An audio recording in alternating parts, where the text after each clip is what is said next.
नमस्कार. साधना करताना काही लोकांना फारच कंटाळा येतोय. काही काही लोकांचं मत असे की साधना तर करायची आहे, पण त्यातून कष्ट फार होते. तर मित्रांनो, मला तुम्हाला असं सांगायचं आहे, या साधना करत असताना, जप करत असताना, पारायण करत असताना तुम्हाला जेवढा त्रास होईल ना, तितक्याच जवळीनं तुम्हाला ते कष्टाचं फळ मिळणार आहे.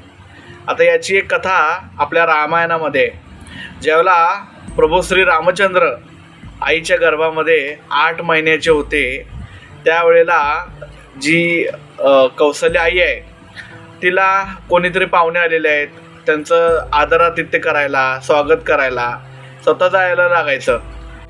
राजसभेमध्ये जायचं आहे, अशी सगळी कामं करताना त्यांना त्रास व्हायचा आहे. आणि हे सर्व अनुभवून प्रभू रामचंद्र आईच्या गर्भातूनच म्हणाले, आई, तू माझ्यासाठी इतका का बरं त्रास घेतेस? मी 8 महिन्याचा आहे, थेट 8 वर्षाचा होऊन बाहेर येऊ काय? म्हणजे तुला त्रास होणार नाही.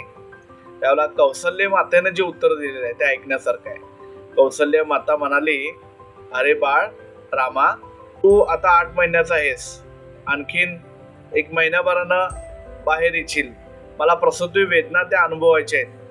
त्यानंतर तू जेवायला येणार नाहीस, तुला कडेवर बसवून मला जीव घालायचा आहे. त्यानंतर तू लवकर झोपणार नाहीस, तुला गाणं म्हणून मला झोपवायचं आहे. आणि त्यानंतर तू काही खाणार नाहीस, तसंच पळत पळत पुढे जाशील आणि मला तुझ्या मागून येता येता जी दमछाक होणार आहे ती मला अनुभवायची आहे. असं जर मी अनुभवलो नाही तर तू मला माझा पुत्र वाटणार नाहीस, मला तू दत्तक पुत्र वाटशील. आणि म्हणून हे सगळे कष्ट आईला होणं फार महत्वाचं आहे. तशी साधना करत असताना तुम्हाला कंटाळा येत असेल, स्ट्रेस येत असेल, तर त्या येऊ द्या.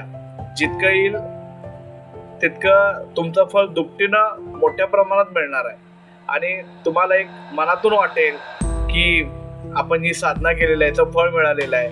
आणि तो आनंद किंवा तो अनुभव तुम्ही तुमच्या घरातील लोकांना, मित्रमंडळीला सांगशीला, त्यांना सुद्धा असं प्रवृत्त करशीला, साधनेचं असं फळ आहे.